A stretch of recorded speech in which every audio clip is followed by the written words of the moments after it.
Sa pagtatapos nga ng ating huling video kung saan nakarating na si Yuri Orlov sa bansang Japan at ang pagsubok na kakaharapin ni Jinwoo sa Parthenon Temple, ay i-review naman natin ang susunod na episode o ang chapter 126 sa Manhwa ng Solo Leveling.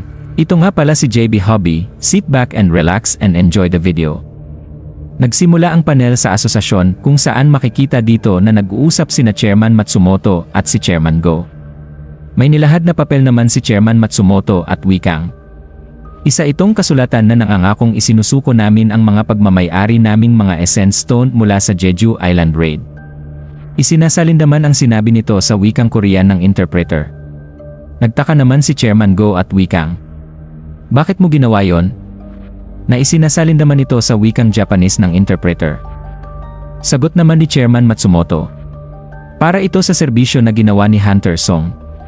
Isinalin naman ito ng interpreter sa wikang Korean. Natawa naman si Chairman Go at wikang, "Sa kasamaang palad ay ang asosasyon ay hindi kayang pagsabihan siya ng kanyang mga gagawin." Isinalin naman ito sa wikang Japanese at wika naman ni Chairman Matsumoto, "Alam namin ang tungkol dyan, gayunpaman, hindi namin siya makakausap nang hindi dumadaan sa asosasyon nyo. Hindi ko hinihiling na ikaw mismo ang manghikayat sa kanya. Nais ko lang na magkaroon ng pagkakataon na makipagkasundo sa kanya." Tinignan naman ni Chairman Go ang dokumento at sa isip nito, kaya niyang isuko ang ganitong nakalaking kayamanan para lang sa pagkakataon na yon. Siguro nga ay hindi kaya ng Japan na pigilan ang S-rank gate na yon lalo na't wala na si Goto Ryuji. Malaki itong kapalit para sa serbisyo ni Hunter Song pero napabuntong hininga naman ito. Nilapag naman ni Chairman Go ang dokumento at wikang, "Maari bang mag-usap kami ng dalawa lang ng walang interpreter?" Wika ni Chairman Matsumoto, "Marunong ka mag-Japanese?" Sagot ni Chairman Go, "Ang aking ama ay nagpatakbo ng maliit na negosyo sa Japan nung ako ay maliit pa." Lumabas naman ang dalawang interpreter. Wika ni Chairman Go, "Chairman Matsumoto, kung sa tingin mo nagagana sa akin yang mga marumi mong pamamaraan ay iminumungkahi kong tigilan mo na ito." Sagot ni Chairman Matsumoto, "Ano ang ibig mong sabihin?" Sagot ni Chairman Go, "Narinig ko ang pagbagsak nyo kasama ng Blades Guild." Napatayo naman sa gulat si Chairman Matsumoto at wikang, "Paano mong?" Sumagot naman si Chairman Go na, "Malalaman naman ng lahat iyon nang tumanggi ang Blades Guild na pondohan ng asosasyon nyo. Sa halip, pinili nilang tumanggap ng pondo mula sa gobyerno ng Japan. Naiintindihan kong ginagamit ng inyong asosasyon ang Blades Guild na parang private army. Alam kong si Goto Ryuji ay nakaipon ng suporta mula sa mga S-rank ng Japan pero hindi na yon mahalaga. Dahil sa pagbagsak ng Blades Guild, ang mga ibang guild naman ay nakikipagkompetensya para mapunan ang gap ng mga kapangyarihan na pagbabadya sa kakulangan ng inyong asosasyon. Tama ba ako doon?" Tugtong nito, "Ang ibig sabihin, pasan mo lahat ng mga responsibilidad na yon." Hindi naman makasagot si Chairman Matsumoto. Dugtong ni Chairman Go, "Sa pagkabigo na pigilan ng sakuna, ang mga tao sa Japan ang maapektuhan." May inilabas naman na isang device si Chairman Go at wikang, "Kahit na masama ang mga intensyon ni Goto, isa pa rin siyang champion sa Japan." Nilapag naman ni Chairman Go ang device at tumingin ito kay Chairman Matsumoto at wikang, "Ikaw ang may pakana sa pagnanakaw mula kay Goto sa Blades Guild at sa paghahasik sa mga dibisyon ng sarili mong guild na dapat pinapanatili ang kaayusan na dapat ay trabaho mo. Bukod pa doon maraming namatay na malalakas na hunters dahil lang sa paraan nyo ng pagsasabuatan." Wikang kinakabahan ni Chairman Matsumoto, "Ano yan?" Sagot ni Chairman Go, "Isa itong black box mula sa transmitter na ginamit ng Japanese Task Force sa araw ng Jeju Island Raid. Isa ito sa gamit ng team nila Goto." Nagalit naman si Chairman Go at wikang, "Akala mo ba na hindi ko ito malalaman? Hindi matutumbasan ng halaga ng Essence Stone ang ginawa nyo." Natulala naman si Chairman Matsumoto at dugtong ni Chairman Go, "Kung lumabas man ito, ang mamamayan ng Japan ang papasan sa mga gawain niyong pagsasabuatan." Dinurog naman ni Chairman Go ang device at sa lakas ng pagkakadurog nito, nadamay din pati ang lamesa. Nagulat naman si Chairman Matsumoto at wika pa ni Chairman Go, "Gayunpaman, hindi ako baliw para ayusin ang mga masasama niyong gawain."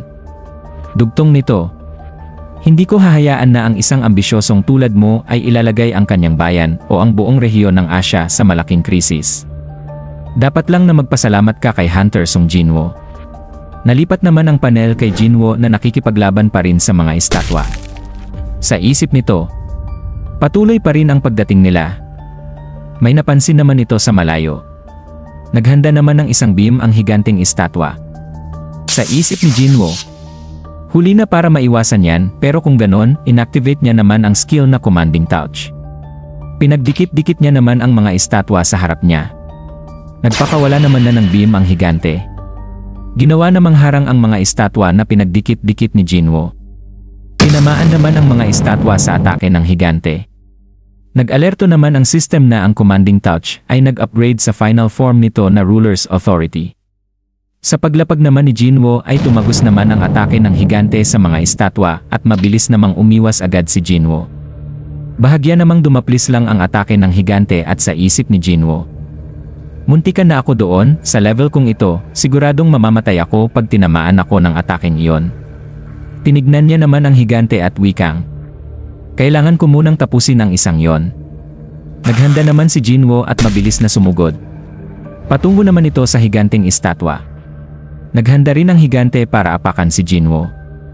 Parang malakas naman na pagsabog ang maririnig sa silid sa pag-apak ng higante. Naiwasan naman ito ni Jinwoo at bahagya namang nagulat ang higante. Tumalon naman si Jinwoo para atakihin ang higante at naghanda na naman ng isang beam ang estatwa.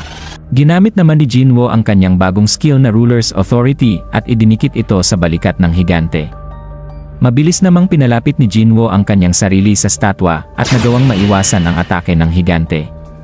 Hindi naman makapaniwala si Jinwoo na nagawa niyang makarating sa balikat ng estatwa. Naghanda naman ito at napatingin naman sa kanya ang higante. Ginamit naman ni Jinwoo ang kanyang skill na Mutilate at sunod-sunod nitong inatake ang muka ng higante. Nagulat naman si Jinwoo at sa isip nito, ang Demon's King Dagger ay hindi magawang hiwain ang estatwang ito at gasgas lang ang natamo nito. Nakangiti pa rin ang higante matapos ang atake na ginawa ni Jinwoo.